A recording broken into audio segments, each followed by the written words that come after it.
20 ditambah 4. 20 ditambah 4 harus 20. Oke, 24 tulis berapa baru berapa? 2 baru. Oke. Kegiatan belajar dari rumah ke rumah dapat berjalan dengan lancar. Melan tetap bersemangat mengunjungi rumah setiap anak didiknya, serta membuat kelompok-kelompok kecil sehingga pembelajaran tetap berlangsung sesuai dengan himbauan dari pemerintah. Sekarang saya sudah ada di rumahnya Dedi. Nah, di sini sudah ada Dedi dengan Kevin. Yang tadinya kita ke rumah Kevin, Kevinnya ternyata sudah ke rumahnya Dedi karena mereka bertetangga. Oke, semoga hari ini belajar kita menyenangkan, tetap semangat. Walaupun harus berkunjung dari rumah ke rumah, hal ini tetap dilakukan oleh Melan sebagai guru tangan pengharapan.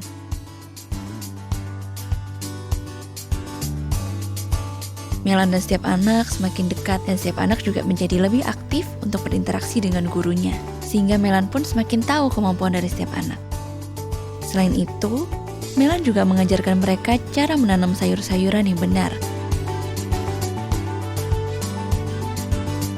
Alhasil pada bulan Juni, mereka sudah dapat panen seperti sayur kangkung, sayur sawi, dan cabai.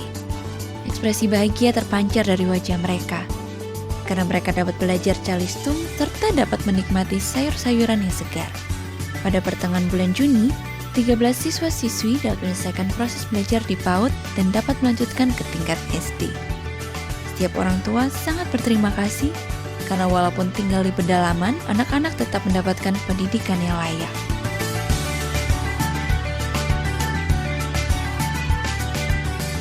Terima kasih kepada para donatur yang telah setia mendukung program Feeding and Learning Center di Somaitek, Halmahera Utara.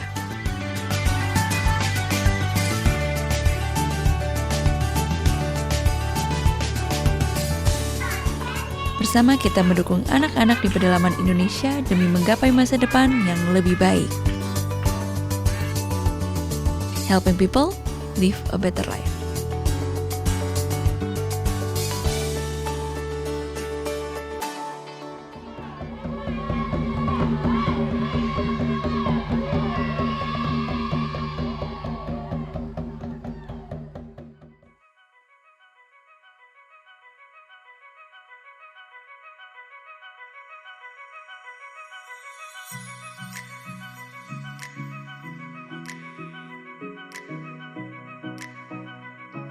Pendidikan di sini masih jauh dari kata layak.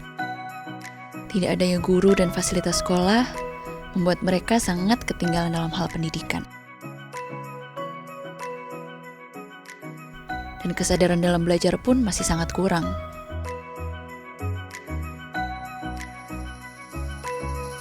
Sejak dibukanya Feeding and Learning Center di Kampung Karawi, anak-anak menjadi aktif untuk datang ke sekolah dan orang tua tidak perlu memaksa lagi anak-anak untuk pergi ke sekolah. Awal tahun 2020, kegiatan belajar mengajar harus dilakukan dari rumah ke rumah. Guru-guru tangan pengharapan tetap bersemangat untuk mengunjungi mereka dan anak-anak merasa senang dengan kedatangan guru-guru ke rumahnya. Dan mereka sangat antusias sekali untuk belajar. Contohnya kan anak yang satu itu tidak tahu mengenal huruf. Mereka bilang, "Ibu, tolong ajari saya untuk mengenal huruf." Dan yang satu lagi sudah tahu mengenal huruf, dia meminta baca. "Ibu, saya ingin sekali membaca, lancar baca. Tolong ajari saya baca." Saya ajari begitu. Ya, walaupun bacanya cuma suku kata A, I, U, E, U dulu. Sekarang anak-anak sudah mulai ada perubahan. Mereka kalau ditanya, jawab mereka, "Ya, Ibu, ya, Bapak." Dan tidak angkat kening lagi. Harapan saya adalah anak-anak Karawi itu mereka harus rajin belajar dan tidak boleh kebanyakan bermain supaya daerah mereka maju. Bisa mereka jadi mantri, jadi dokter, jadi pengusaha, atau cita-cita lainnya lagi. Kegiatan ini pun berjalan dengan lancar dan kecerdasan anak-anak semakin meningkat seperti mengenal huruf, membaca, menulis, dan berhitung. Perkembangan anak-anak membuat orang tua sangat senang dan mendukung kegiatan ini.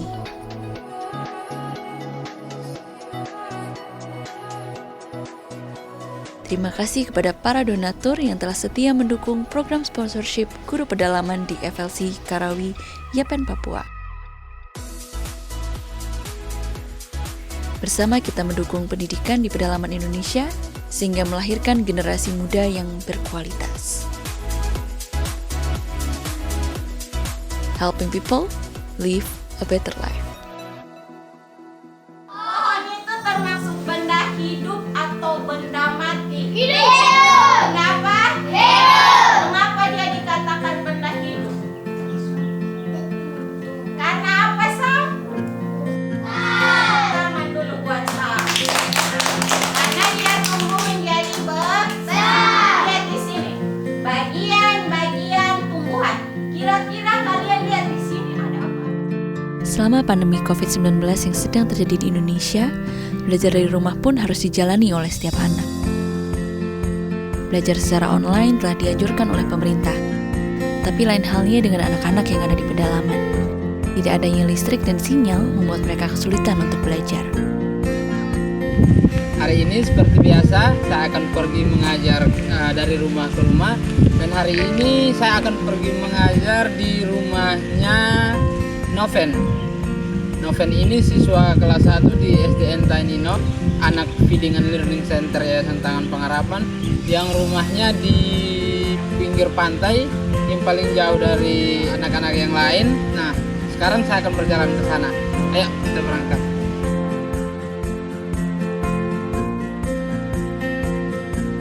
Kristo sebagai guru Tangan Pengharapan yang telah diutus mengabdi di FLC Tainino dengan semangat mengunjungi mereka dari rumah ke rumah. Perjalanan jauh yang harus ditempuh dengan berjalan kaki tetap dilakukannya, karena Kristo ingin setiap anak di sini tidak tertinggal dalam hal pendidikan. Inilah rumahnya Noven. Ayo kita masuk.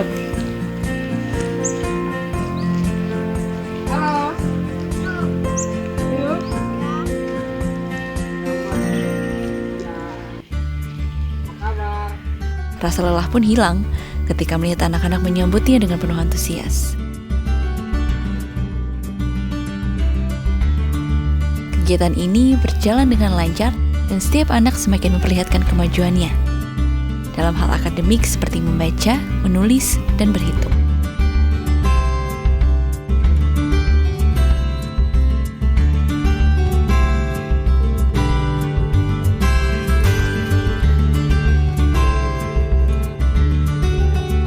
Kristo menjadi lebih akrab dengan anak-anak, dan orang tua pun sangat bersyukur dengan kehadiran Kristo ke rumah mereka. Semoga pandemi ini dapat segera berlalu, dan kegiatan belajar mengajar dapat dilaksanakan kembali di sekolah.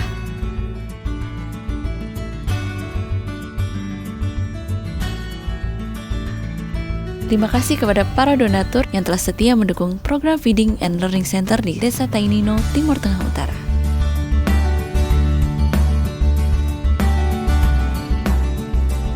Marilah bersama mendukung pendidikan di pedalaman Indonesia, sehingga mereka dapat menggapai masa depan yang lebih baik. Helping people live a better life. Daily Devotion akan tayang setiap hari Senin hingga Jumat, jam 6 pagi waktu Indonesia Barat di YouTube Henny Kristianus, dan jam 7 pagi waktu Indonesia Barat di YouTube Yohanes Kristianus. Saksikan tayangan Journey Tangan Pengharapan setiap hari Jumat jam 7 malam waktu Indonesia Barat di YouTube Tangan Pengharapan Henny Kristianus dan di live Instagram Henny Kristianus. Pelayanan doa dan konseling. Atau jika Anda memiliki doa yang terjawab, Anda dapat mengirimkan permohonan doa konseling atau kesaksian atas jawaban doa Anda melalui nomor WA 0811 977 7745 atau email impactcommunity.id@gmail.com. Mari bergabung dalam ibadah Minggu Impact Community Indonesia besok jam 10 pagi waktu Indonesia Barat. Ibadah akan disertai dengan perjamuan kudus. Ibadah online Impact Community Indonesia hari Sabtu depan pukul 18 waktu Indonesia Barat dan hari Minggu pukul 10 pagi waktu Indonesia Barat. Tangan Pengharapan memproduksi merchandise Positif by YTP dan Batik Tangan Pengharapan untuk menolong pendidikan anak-anak pedalaman Indonesia. Pembelian dapat dilakukan di online store Tangan Pengharapan, di Tokopedia, Shopee, dan WhatsApp merchandise Tangan Pengharapan di 0813 1100 5568. Bagi Bapak Ibu Saudara yang diberkati Impact Community, ingin memberikan persembahan atau donasi, dapat disalurkan ke rekening Bank Yayasan Tangan Pengharapan atau QR Code BCA Mobile, GoPay, OVO, Dana, Shopee, dan link aja.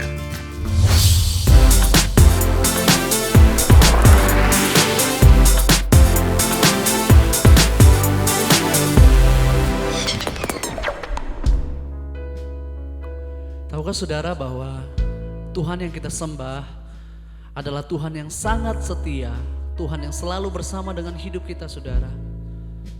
Enggak peduli apapun musim hidup kita saat ini, mungkin kau sedang tertawa, bahagia, atau mungkin kau sedang berair mata. Apapun keadaan hidup kita, Dia selalu bersama-sama dengan kita. Mari nikmati kesetiaan Tuhan, hampiri Dia dan katakan, hanya Kau tempatku berlindung, hanya Engkau laguku dan kekuatanku. Izinkanlah ku datang menyembah, membawa syukurku. Hanya Kau Tuhan, hanya Kau tempatku berlindung, dan hanya Engkau laguku dan kekuatanku. Izinkanlah ku datang menyembah, membawa syukurku. Sedalamnya hatiku Kau pun tahu, dan kasih-Mu tak jauh dalam jiwaku. Di dalam kesesakan, di dalam kemenangan, ku tahu Engkau selalu bersamaku. Nikmati kesetiaan Tuhan dan kita nyatakan, hanya Kau tempatku berlindung, hanya Engkau laguku dan kekuatanku. Izinkanlah ku datang menyembah, membawa syukurku. Sedalamnya hatiku, sedalamnya hatiku Kau pun tahu, dan kasih-Mu tak jauh dalam jiwaku. Di dalam kesesakan, di dalam kemenangan, ku tahu Engkau selalu bersamaku. Sedalamnya hatiku Kau pun tahu, dan kasih-Mu tak jauh dalam jiwaku. Di dalam kesesakan, di dalam kemenangan, ku tahu Engkau selalu bersamaku. Selalu bersamaku, selalu setia Engkau Tuhan. Tak pernah ditinggalkan, tak pernah ku sendiri. Sebab kami tahu selama kami hidup, selagi kami ada, kami berjalan bersama dengan Tuhan yang hebat. Kami berjalan bersama dengan Tuhan yang ajaib, Tuhan yang kuat, Tuhan yang luar biasa. Apapun yang Tuhan izinkan terjadi dalam hidup kami mau katakan, tak usah ku takut, sebab Kau sertaku. Tak usah ku bimbang, Kau di dalamku. Tak usah ku cemas, Kau penghiburku. Saat ku lemah, Kau kuatku.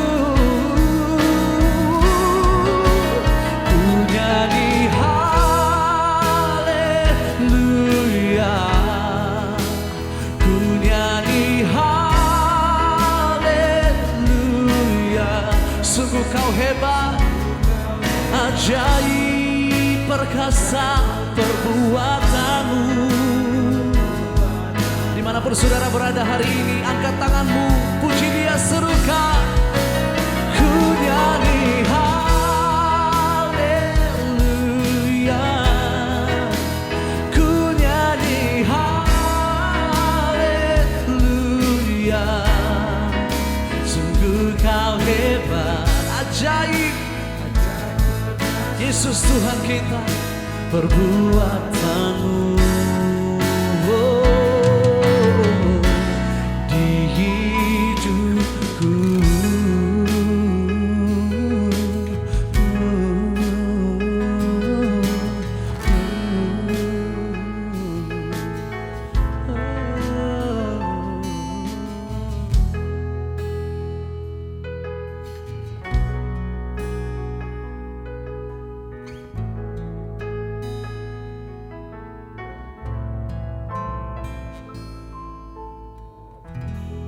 Halo, apa kabar?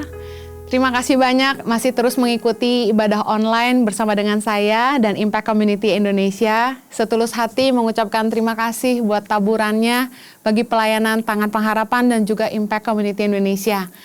Kami bersyukur di masa COVID-19 ini kami masih bisa terus menolong anak-anak di seluruh pelosok Indonesia dan bahkan masyarakat yang mengalami musibah akibat COVID-19. Dampak pandemi COVID-19 kelewat berat untuk dihadapi sendirian. Gotong royong menjadi cara untuk meminimalisasi dampak bagi mereka yang rentan. Bantuan-bantuan yang telah diberikan sangat membantu saudara-saudara kita. Parah banget, Pak. Benar-benar parah loh. Benar. Kalau misalkan untuk penjualan juga nggak ada duit, soalnya kan gang-gang semuanya ditutup. Jadi nggak ada penghasilan. Suami juga ngojek juga sepi. Ngojek suami saya dapatnya 1 sehari. 1 biji, 1 orang penumpang. 1 biji paling 10.000. Buat makan dia aja kurang jauh. Canasnya 2. Iya dari pagi. Dinyalain cuma 1. Kadang 2. Susah deh pokoknya kalau misalkan ngandelin suami, aduh nggak bisa makan. Mesti ini normal paling 1, kadang 2, ya pokoknya paling banyak 3 kalau misalkan yang dekat-dekat 10.000, 30.000. Kalau 30.000 masuk ATM nggak bisa makan lah, nggak bisa diambil kan 30.000 nggak bisa diambil.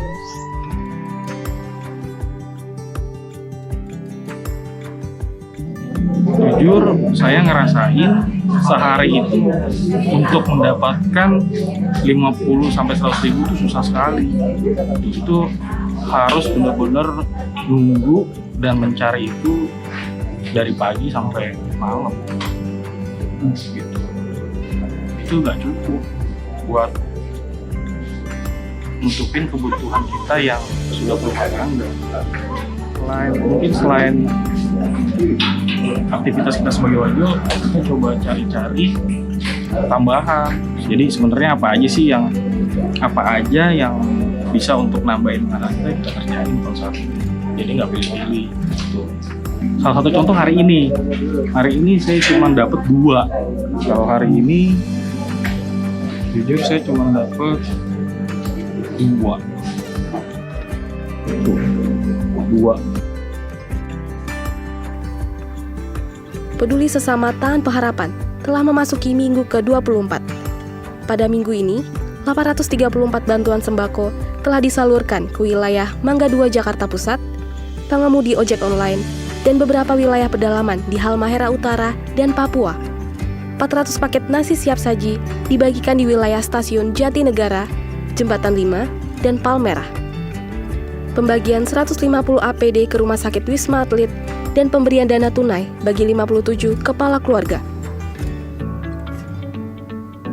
Total pembagian bantuan yang telah dibagikan sebanyak 3.492 APD kepada 5 rumah sakit dan puskesmas, 5.525 paket makanan siap saji beserta sarung, lotion anti nyamuk, dan masker, 14.576 paket sembako yang berisi beras 5 kilo, 1 kaleng sarden, 1 kilo gula, 1 kaleng susu, 1 liter minyak, 1 bungkus kecap manis, 20 bungkus mie instan, 1 botol vitamin anak, dan 5 masker. 1.012 dana tunai bagi masyarakat yang membutuhkan. Bantuan ini telah disalurkan ke 111 titik lokasi yang tersebar di berbagai wilayah seperti Nias, Sumatera Utara, Mentawai, Bengkulu, Lampung, Kalimantan Barat, Kalimantan Tengah, Kalimantan Timur, Jakarta, Bogor, Bekasi, Tangerang, Jawa Barat, Jawa Tengah, Yogyakarta, Jawa Timur, Sumba, Timor NTT, Laujo Sulawesi Tengah, Maluku Utara, Papua Barat, dan Papua. Bagi Bapak Ibu Saudara yang ingin ikut serta membantu dan memberikan donasi peduli sesama dapat mengirimkan melalui rekening BCA, BNI, Mandiri, PayPal, dan juga QR Code pembayaran elektronik lainnya atas nama Yayasan Tahan Pengharapan dengan mencantumkan keterangan transfer peduli sesama. Dan mohon kirimkan bukti transfer ke call center kami melalui nomor WhatsApp 0811 977 7745.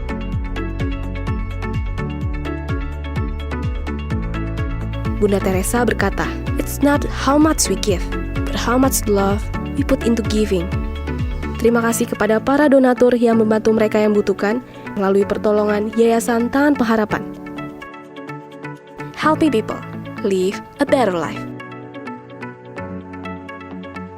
Saya setulus hati ingin mengucapkan terima kasih buat kontribusi dari para partners dan keluarga besar Yayasan Tangan Pengharapan. Ada merchandise bersama dengan saya. Hari ini saya mengenakan batik dari Tangan Pengharapan dan juga ada mug, tumbler, buku-buku, dan kami juga punya beberapa item merchandise baru seperti sabun cuci tangan, sabun cuci piring, pembersih lantai, jam dinding, hiasan dinding, dan juga ada kaos-kaos terbaru dari Positif by YTP yang Anda bisa temukan di online store kami, Tokopedia, Bukalapak, dan Shopee. Instagram Tangan Pengharapan bisa diikuti supaya Anda bisa mengikuti apa yang kami kerjakan selama ini. Dan sebentar firman Tuhan dibagikan, saya berdoa supaya setiap Anda diberkati. Mari kita berdoa. Kami mengucap syukur ya Abah untuk anugerah-Mu kalau kami boleh dipelihara Tuhan sampai hari ini. Berikanlah roh hikmat dan wahyu supaya firman-Mu bisa kami pahami dan bisa kami hidupi. Tolong hamba-Mu Tuhan, karena sungguh tanpa Engkau hamba tidak mampu. Hanya Kristus yang selalu dipermuliakan dalam hidup kami. Hanya dalam nama Yesus kami berdoa. Amen. Hari ini saya akan menyampaikan firman Tuhan dengan judul Obligations and Rights. Sebelumnya saya ingin membahas bahwa tujuan Tuhan menciptakan manusia adalah untuk bekerja. Tahukah Anda dalam Kejadian 2 ayat 19, ketika Tuhan pertama kali menciptakan manusia, Adam yang pertama, Tuhan langsung membawa Adam untuk memberi nama setiap ciptaan Tuhan. Jadi tugas pertama yang Adam lakukan adalah memberi nama kepada semua hewan, tumbuh-tumbuhan, dan semua makhluk ciptaan Tuhan. Dan kita harus tahu bahwa Tuhan tidak ciptakan kita hanya untuk nganggur-nganggur, tidur-tidur aja. Tapi Tuhan punya rencana buat hidup setiap kita. Dalam Efesus 2 ayat yang ke-10 dikatakan begini, karena kita ini buatan Allah, diciptakan dalam Kristus Yesus untuk melakukan pekerjaan baik yang dipersiapkan Allah sebelumnya. Ia mau supaya kita hidup di dalamnya. Jelas sekali ayat ini menjelaskan bahwa Tuhan ingin kita melakukan pekerjaan baik yang Tuhan persiapkan sebelumnya untuk kita. Apa maksudnya? Setiap kita lahir dengan tujuan Tuhan dalam hidup kita untuk melakukan sebuah karya, sebuah pekerjaan baik. Tuhan sudah punya rencana untuk setiap kita dan kehendak Tuhan cuma satu, Tuhan mau kita menghidupi itu. Nah, setiap kita lahir ke dunia ini dengan benih yaitu keahlian, kemampuan untuk menghidupi diri kita masing-masing. Tuhan tahu di dunia ini kita butuh penghidupan. Oleh karena itu kita lahir dengan keahlian. Sehingga dengan keahlian itu kita bisa bertahan hidup. Tuhan itu menanam keahlian dalam hati kita. Ada berupa passion, yaitu ketika kita menemukan sesuatu yang kita ingin lakukan, kita punya semangat melakukannya. Di dalam Keluaran 31 ayat yang ke-1 dikatakan, berfirmanlah Tuhan kepada Musa, lihat telah kutunjuk Bezaleel bin Uri bin Hur dari suku Yehuda, dan telah kupenuhi dia dengan roh Allah, dengan keahlian dan pengertian dan pengetahuan dalam segala macam pekerjaan. Dan juga dikatakan dalam ayat yang ke-6, juga aku telah menetapkan di sampingnya Aholiab bin Ahisamak dari suku Dan, dalam hati setiap orang ahli telah kuberikan keahlian. Tuhan itu ternyata menanam keahlian itu di dalam hati kita, bukan di dalam otak kita.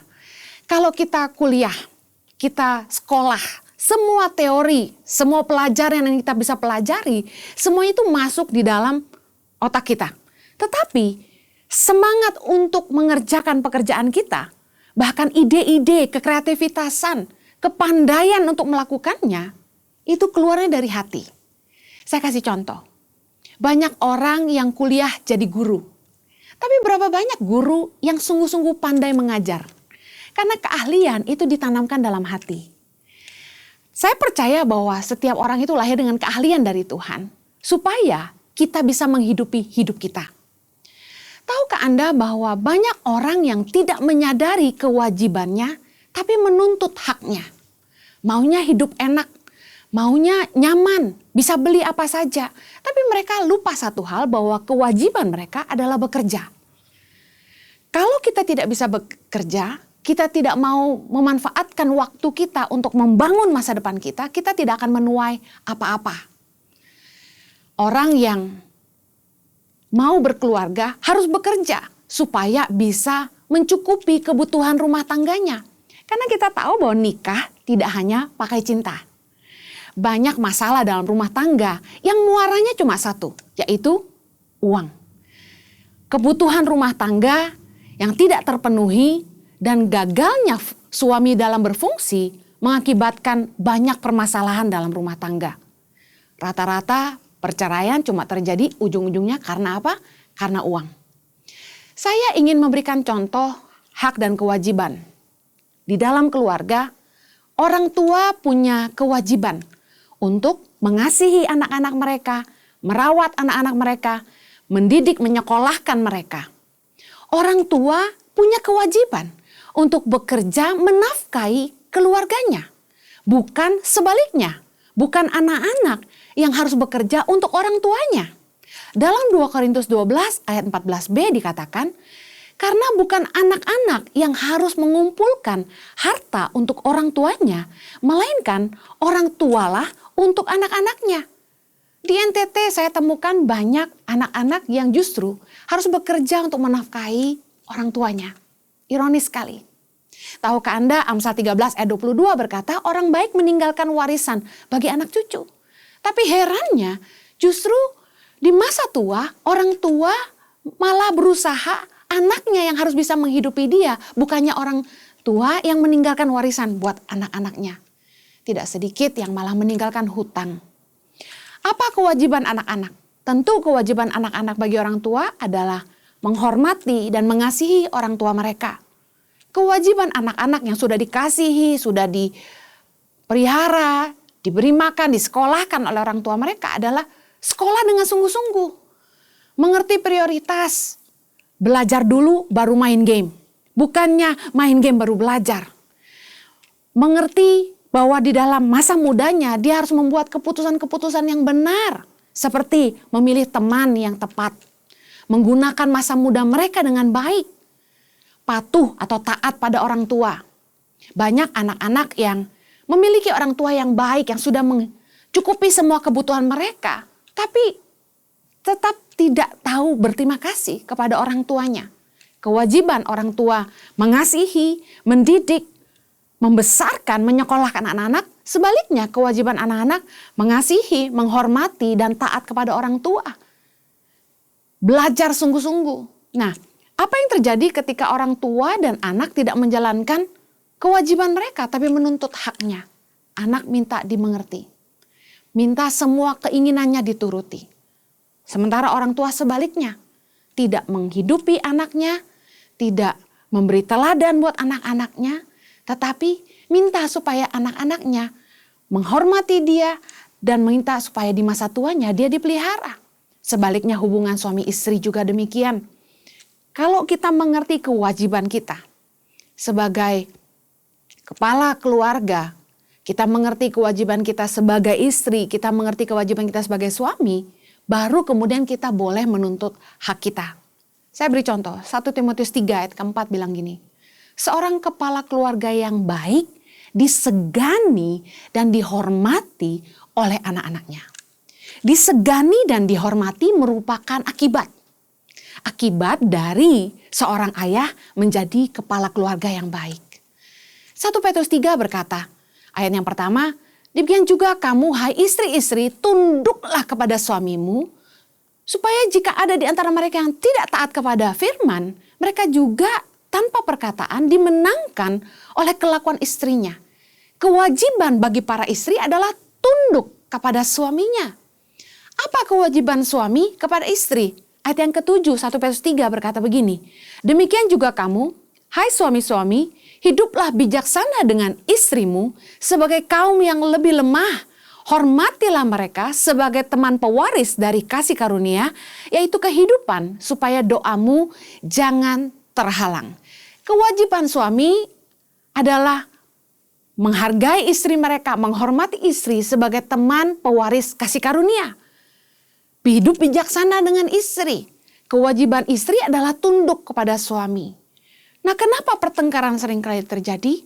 Karena masing-masing menuntut hak dan melupakan kewajiban. Mari kita belajar bagaimana kita mengerti bahwa kalau kita ingin memperoleh hak kita, kita wajib melakukan apa yang menjadi kewajiban-kewajiban kita. Kewajiban itu datang lebih dulu sebelum hak. Contoh, orang harus bekerja sebulan dulu baru mereka menerima gajinya di akhir bulan. 2 Timotius 2 ayat yang ke-6 berkata begini, seorang petani yang bekerja keras haruslah yang pertama menikmati hasil usahanya. Seorang petani tidak akan menikmati hasil usahanya kalau dia tidak menanam apa-apa sebelumnya. Kalau kita ingin menuai hak-hak kita, kita harus mengerti kewajiban kita. Lukas 10 ayat yang ke-7 berkata, sebab seorang pekerja patut mendapat upahnya. Hanya orang yang bekerja yang patut mendapat upah. Tapi banyak orang tidak mau bekerja tapi mau dapat upah. Saya ingin share tentang 5 penyebab masa depan suram karena tidak menjalankan kewajiban. Yang pertama, kemalasan. Tidak bekerja dengan sungguh-sungguh, tidak excellent dengan pekerjaan, malas, buang waktu sia-sia. Yang kedua, penyebab masa depan suram adalah mental pengemis. Selalu bergantung sama orang lain, maunya minta-minta, ngandelin saudara.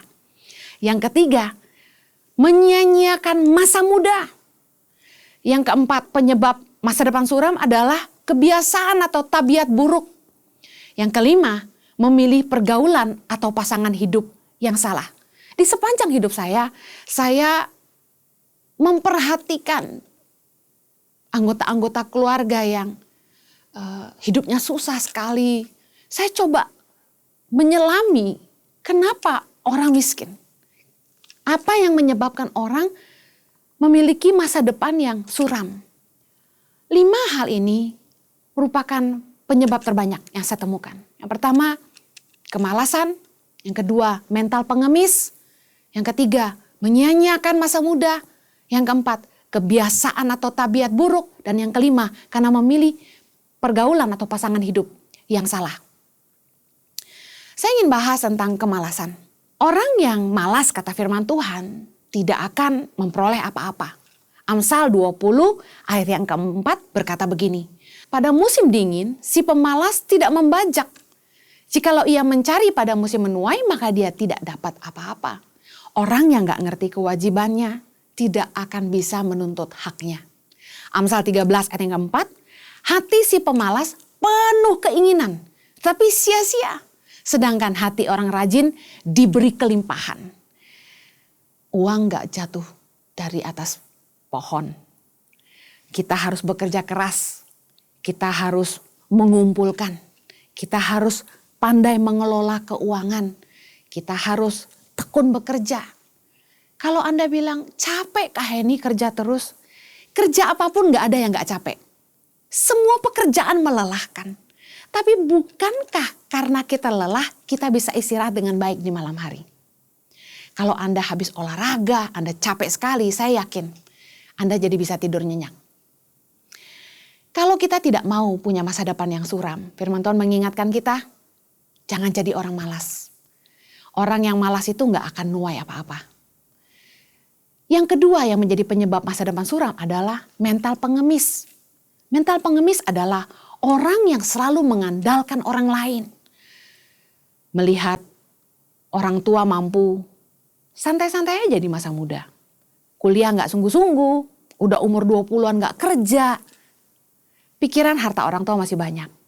Sampai usia 30 masih mengandalkan orang tua. Apa yang terjadi? Ketika orang tuanya tidak ada, harta pun habis. Akibatnya mulai minta ke sana sini, jadi beban buat keluarga, minta-minta sama saudara. 2 Tesalonika 3 ayat yang ke-7 bilang begini. Sebab kamu sendiri tahu bagaimana kamu harus mengikuti teladan kami, karena kami tidak lalai bekerja di antara kamu. Dan tidak makan roti orang dengan percuma. Tetapi kami berusaha dan berjerih payah siang malam. Supaya jangan menjadi beban bagi siapapun di antara kamu. Rasul Paulus mengajarkan kita bahwa kita harus bekerja dengan satu tujuan. Kita nggak jadi beban bagi siapapun. Saya punya 3 prinsip yang salah satunya adalah tidak boleh jadi beban bagi seorang pun. Jangan punya mental pengemis. Kalau kita ketemu dengan orang yang lebih kaya dari kita, orang yang lebih diberkati daripada kita secara keuangan, jangan langsung punya mentalitas, saya bisa dapat apa dari dia? Haji mumpung, gak mau rugi. Dengar baik, itu mental pengemis. Selama kita masih punya kekuatan, kalau selama kita masih mampu, jangan sampai kita mengandalkan orang lain. Kita harus malu sama orang-orang yang tidak lahir sempurna, tapi mereka masih bisa berusaha. Yang ketiga, apa yang menyebabkan masa depan suram? Orang yang menyia-nyiakan masa muda. Tahukah Anda dalam Amsal 20 ayat 29 dikatakan, hiasan orang muda ialah kekuatannya. Dan keindahan orang tua ialah uban. Well, orang tua harus tahu bahwa keindahan orang tua adalah uban. Tetapi yang menjadi hiasan orang muda adalah kekuatan. Sadarkah Anda bahwa ketika umur kita semakin bertambah, waktu jalan terus, kekuatan kita tidak ikut bertambah. Justru ketika usia kita bertambah, kekuatan kita melemah. Ketika kita masih muda, energi kita masih full. Kita masih punya kekuatan untuk mengerjakan apa saja. Harusnya kita pakai kesempatan kita itu, kita manfaatkan kekuatan yang kita miliki untuk mengerjakan sesuatu yang berguna di masa tua. Banyak anak muda yang menyia-nyiakan masa muda mereka. Hidup foya-foya, terus glamor pesta, pacaran sana sini, tebar pesona. Padahal masa tua itu membutuhkan kekuatanmu untuk bekerja keras. Mazmur 90 ayat 12 berkata begini, ajarlah kami menghitung hari-hari kami sedemikian, sehingga kami beroleh hati yang bijaksana. Anak muda yang berpikir bahwa masa depan masih panjang, jadi nggak bijak sama hidupnya. Apa yang terjadi ketika anak muda berpikir, masa depan saya masih panjang. Mereka akan pacaran ganti-ganti terus. Mereka akan kuliah nggak selesai-selesai. Mereka akan kerja pindah-pindah karena mereka pikir, saya masih muda.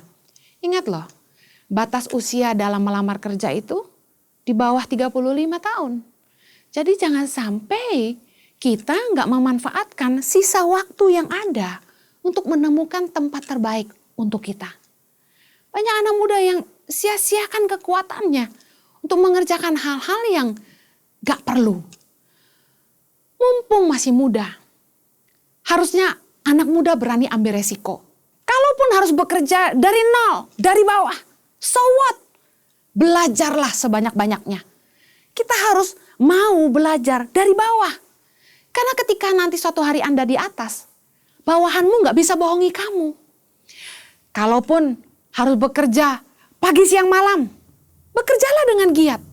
Mumpung belum ada yang komplain di rumah. Tahukah Anda, kalau kita sudah berkeluarga, pulang malam pun suami nggak suka. Pulang malam Istri pasti nggak suka. Dibilangnya kita terlalu banyak waktu bekerja, tidak cukup waktu buat keluarga. Jadi mumpung Anda masih muda, bekerjalah dengan giat. Jangan buang waktumu. Kerja pendek, foya-foya, hura-huranya yang lebih panjang. Belajar sebentar, main gamenya yang lebih panjang. Kalaupun Anda ingin memulai sebuah usaha, saya mau kasih tahu, jangan takut rugi. Mumpung belum ada tanggungan, ayo berusaha, bikin usaha, kalaupun harus rugi, tidak masalah. Anda tidak mengorbankan siapa-siapa. Belum ada orang yang Anda perlu tanggung di rumah. Mumpung masih muda, take risk.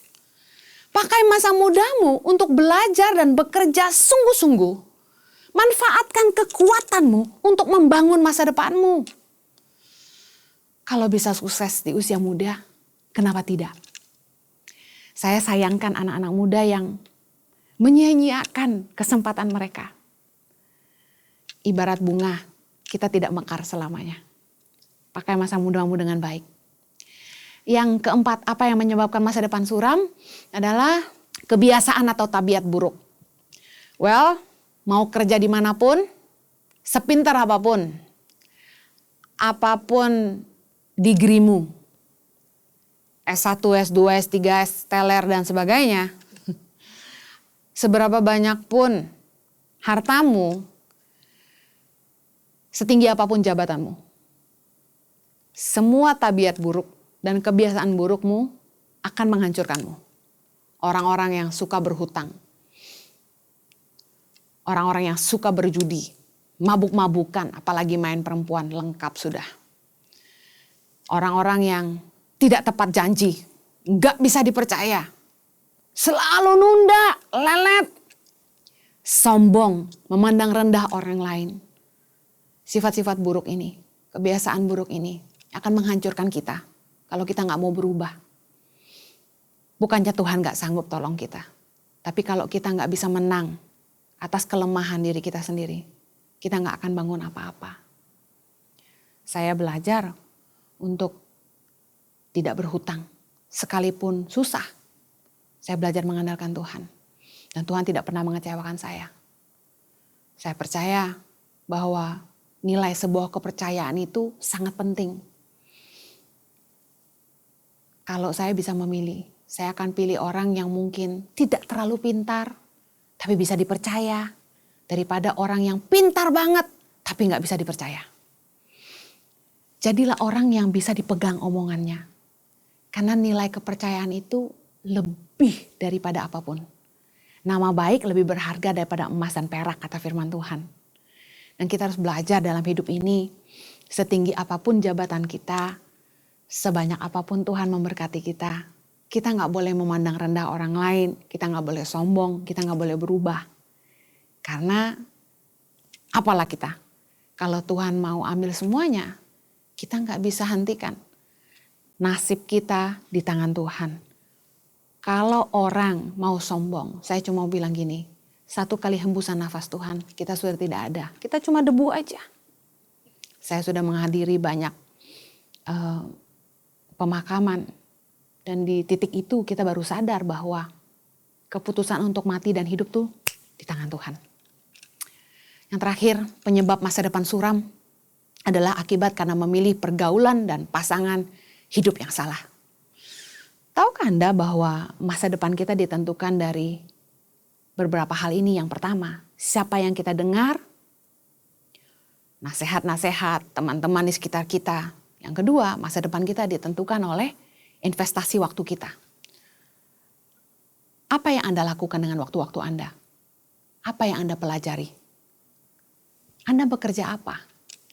Karena masa depanmu ditentukan bagaimana kamu memakaikan waktumu. Masa depanmu ditentukan dari bagaimana Anda menggunakan waktumu. Buku apa yang Anda baca? Apa yang Anda kerjakan setiap hari akan menentukan ketajamanmu. Bagaimana kita menginvestasikan uang kita menjadi salah satu penentu juga.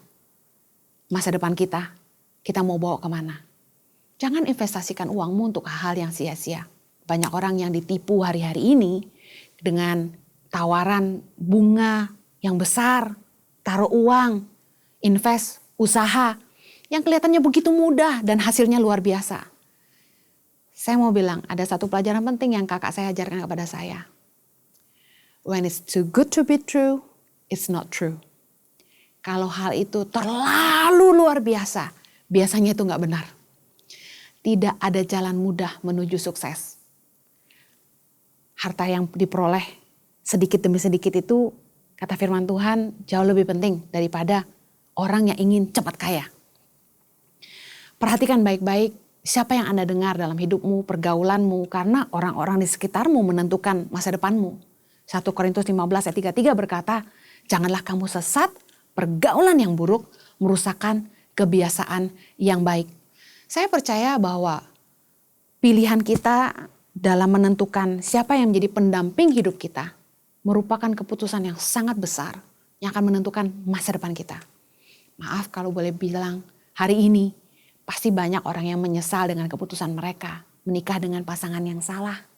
Tapi saya mau bilang begini, bagi Anda yang masih punya kesempatan untuk membangun masa depanmu dengan orang yang tepat, jangan sembarangan pilih jodoh hanya karena Anda jomblo. Banyak anak muda yang dikejar sama orang tuanya, tuntutan status harus punya pacar, harus menikah usia berapa. Lebih baik terlambat asal selamat. Karena pernikahan itu nggak cuma 1 malam. Pernikahan itu seumur hidup. Menikah dengan orang yang salah akan membawa Anda ke tempat yang salah. Tuhan Yesus memberkati, mari kita berdoa. Tuhan, kiranya anugerah-Mu menolong setiap kami. Supaya kami diberikan hikmat. Kami mengerti apa yang jadi kewajiban kami. Kami bukan jadi orang yang cuma menuntut hak-hak kami. Tolong kami Tuhan supaya kami melakukan apa yang menjadi bagian kami. Menggunakan waktu-waktu kami dengan baik. Menginvestasikan uang kami dengan bijaksana. Bekerja dengan sungguh-sungguh, tidak malas, tidak mengandalkan manusia. Karena firman-Mu berkata, diberkatilah orang yang mengandalkan Tuhan. Biarlah kami boleh terus mengandalkan Tuhan dalam hidup kami dan bekerja dengan sungguh-sungguh membangun masa depan kami. Saya percaya kami akan menuai yang baik karena Tuhan akan pasti menyertai kami. Dalam nama Yesus kami berdoa. Amen. Saya percaya bahwa firman Tuhan ini akan jadi berkat bagi setiap Anda kalau Anda sungguh-sungguh menghidupinya. Saya percaya kita semua sudah diberkati oleh firman Tuhan yang disampaikan Henny Christianus, right and obligation. Masa depan kita ditentukan dari apa yang kita bangun hari ini. Mari kita persiapkan hati kita untuk menerima tubuh dan darah Kristus. Sebelum kita menerima tubuh dan darah Kristus, mari kita berdoa bersama-sama dengan iman. Kita ucapkan dengan mulut kita, katakan, Tuhan Yesus, Engkau Tuhan dan Juru Selamatku. Ampunilah dosa-dosa dan kesalahan akibat perbuatan, ucapan, dan pikiranku. Layakkan diriku untuk menerima tubuh dan darah Kristus. Saya bacakan satu firman. Bukankah cawan pengucapan syukur adalah persekutuan kita dengan darah Kristus? Bukankah roti yang kita pecah-pecahkan adalah persekutuan dengan tubuh Kristus? Sebab apa yang telah kuteruskan kepadamu telah aku terima dari Tuhan, yaitu bahwa Tuhan Yesus pada waktu malam ia diserahkan. Ia mengambil roti, sesudah itu ia mengucap syukur atasnya, ia memecah-pecahkan dan berkata, inilah tubuhku yang diserahkan bagi kamu, perbuatlah ini menjadi peringatan akan aku. Mari kita angkat roti ini tinggi-tinggi dan kita berdoa bersama-sama dan kita ucapkan dengan mulut kita, katakan, terima kasih Tuhan Yesus, Engkau Tuhan yang sudah menebus kami. Engkau yang membawa kami kepada terang-Mu yang ajaib, menjadikan kami bangsa terpilih, warga kerajaan Allah, berhak menerima segala janji dan bahkan juga berkat Tuhan. Terima kasih Tuhan Yesus, lewat tubuh-Mu yang terpecah, mengubah sifat dan karakterku, hidupku, keluargaku, perkataanku, masa depanku diperbarui. Katakan, aku dibebaskan dari segala malapetaka dan mara bahaya. Di dalam nama Tuhan Yesus, inilah tubuh Kristus yang terpecah. Mari kita makan bersama-sama dengan ucapan syukur dalam nama Yesus.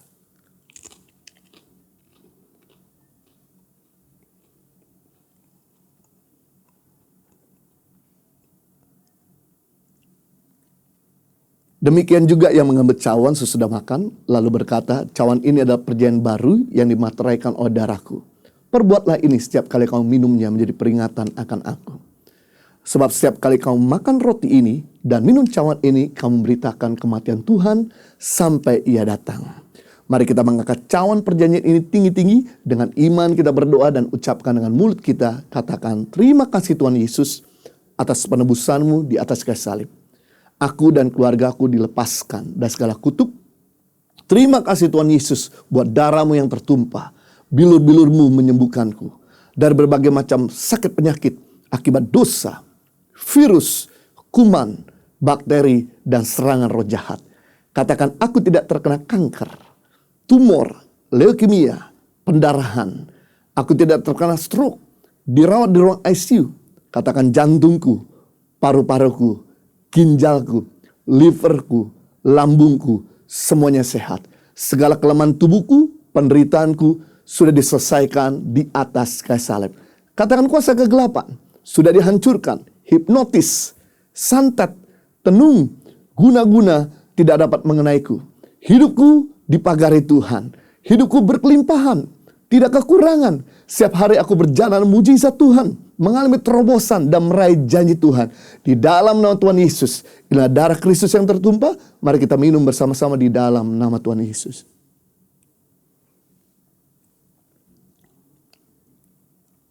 Saya bersyukur untuk tubuhmu dan darahmu yang telah kau curahkan dan kau berikan buat kami. Sehingga kami boleh layak di hadapanmu dan menjadi manunggal hidup bersama dengan Tuhan. Terima kasih kalau kami sudah ada dalam agenda, tangan, hatimu, dan pikiranmu. Kami nggak usah khawatir menatap hari-hari yang kami lalui ke depan. Saat ini kami berdoa buat bangsa dan negara kami. Kami minta biar Tuhan boleh membersihkan atmosfer negara kami yang suci dan kudus. Engkau boleh menjaga negara ini terus dari penambahan jumlah COVID-19. Kami memberkati buat pemerintah bangsa kami. Supaya Tuhan memberikan hikmat dari pemimpin tertinggi hingga jajaran paling bawah. Mereka boleh bahu-membahu untuk terus bergandengan tangan, bekerja bersama-sama untuk bisa terus menguraikan peningkatan COVID-19, bahkan menguatkan ekonomi dan menstabilisasikan politik Indonesia. Kami juga memberkati buat garda depan yang sudah berjuang untuk habis-habisan bagi masyarakat yang kena COVID, biar Tuhan melindungi mereka dari penularan. Berikan sukacita dan melayani setiap pasien. Saat ini kami juga berdoa, kalau ada di antara kami yang melihat di screen ini dalam keadaan sakit, kami minta kuasa mujizat kesembuhan Tuhan mengalir, menyembuhkan. Kalau ada di antara kami pada saat ini yang sedang mengalami kekurangan, biar Tuhan Allah penyedia memberikan mujizat tak terduga-duga. Kalau ada di antara kami yang sedang mengalami pergumulan tentang rumah tangga, biar Tuhan boleh memberikan anggur baru, sehingga rumah tangga kami boleh kembali harmonis. Kalau ada di antara kami saat ini sedang mengalami pergumulan dalam studi, biar Tuhan memberikan hikmat. Mengalami pergumulan di dalam pasangan hidup, biar Tuhan memberikan pasangan hidup yang terbaik. Menghadapi pergumulan bahkan mengenai bisnis dan pekerjaan, biar Tuhan memberikan kelancaran di dalam nama Tuhan Yesus. Saat ini kami juga berdoa buat setiap donatur yang telah kontribusi buat pelayanan di Tangan Pengharapan dan Impact Community. Biar setiap benih yang mereka tabur, Tuhan lipat gandakan, bukan cuma 30, bukan cuma 60, tapi 100 kali lipat ganda. Di dalam nama Yesus, mari kita angkat kedua tangan kita dan terima berkat daripada Tuhan. Kiranya Tuhan memberkati engkau berlimpah-limpah, memperluas darahmu ke kanan kiri, mengangkat karirmu tinggi-tinggi, dan kiranya Tuhan melindungi engkau dari segala malapetaka, sakit, penyakit, dan mara bahaya. Dan kiranya berkat yang ada di bawah bumi, muka bumi, bahkan di atas bumi ini tercurah melimpah-limpah dalam hidupmu, sehingga hidupmu bukan sekedar diberkati, tapi jadi berkat buat banyak orang. Hamba materaikan dengan firman kasih karuniamu di dalam nama Tuhan Yesus Kristus. Kita semua sudah diberkati, sama-sama katakan amin. Puji Tuhan, Anda telah menyaksikan ibadah Impact Community Weekend Service pada hari ini. Besok kita ada ibadah hari Minggu, tanggal 9 Agustus jam 10 pagi. Praise worship akan dilayani oleh Michael Pajaitan. Hari Sabtu depan, ibadah Impact Community berjalan kembali pada tanggal 15 Agustus jam 6 sore waktu Indonesia bagian Barat. Dan hari Minggu, tanggal 16 Agustus jam 10 pagi waktu Indonesia bagian Barat.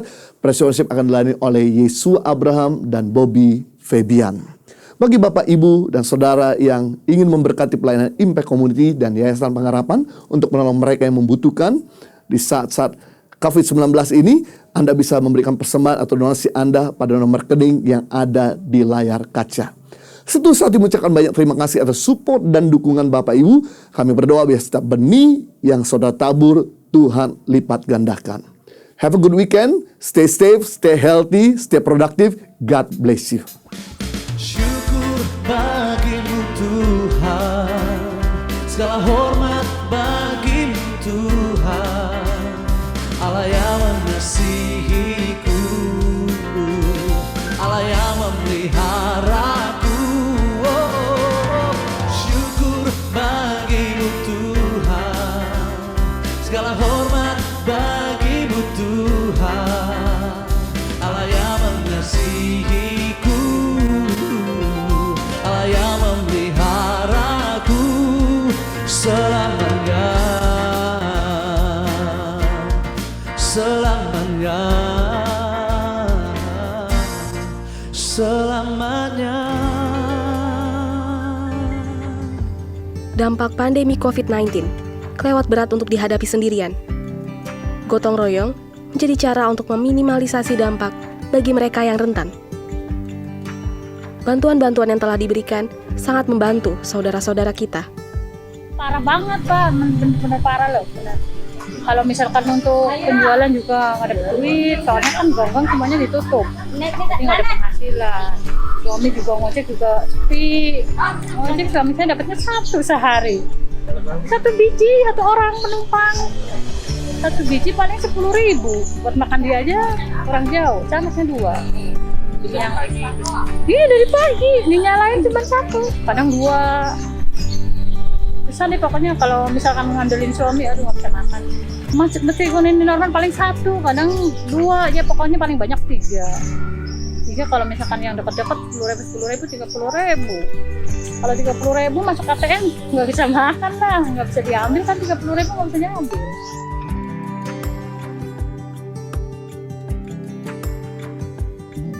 Jujur, saya ngerasain sehari itu untuk mendapatkan 50 sampai 100 ribu itu susah sekali. Itu harus benar-benar nunggu dan mencari itu dari pagi sampai malam. Gitu. Itu nggak cukup buat nutupin kebutuhan kita yang sudah berumah tangga. Selain aktivitas kita sebagai warga, kita coba cari-cari tambahan. Jadi sebenarnya apa aja yang bisa untuk nambahin makanan kita kerjain kalau saat ini. Jadi nggak pilih-pilih. Gitu. Salah satu contoh hari ini saya cuma dapat 2. Kalau hari ini jujur saya cuma dapat 2.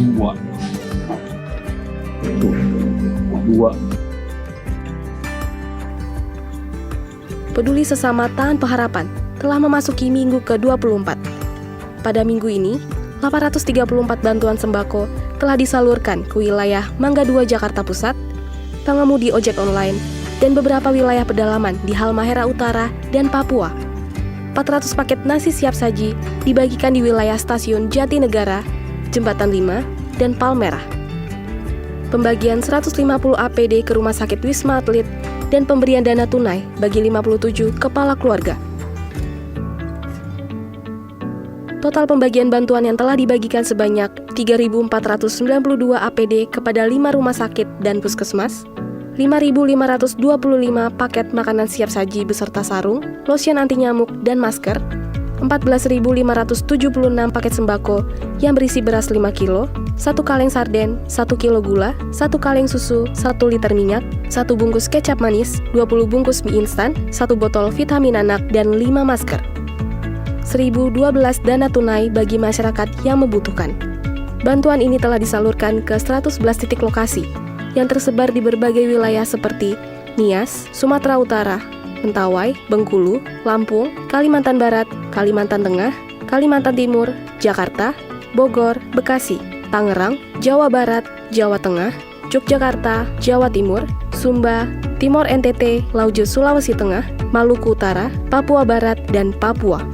Bagi Bapak Ibu Saudara yang ingin ikut serta membantu dan memberikan donasi peduli sesama dapat mengirimkan melalui rekening BCA, BNI, Mandiri, PayPal, dan juga QR Code pembayaran elektronik lainnya atas nama Yayasan Tahan Pengharapan dengan mencantumkan keterangan transfer Peduli Sesama.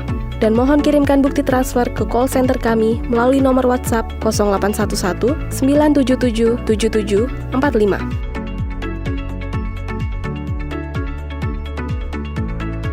Bunda Teresa berkata, "It's not how much we give, but how much love we put into giving." Terima kasih kepada para donatur yang membantu mereka yang membutuhkan melalui pertolongan Yayasan Tahan Pengharapan. Helping people live a better life.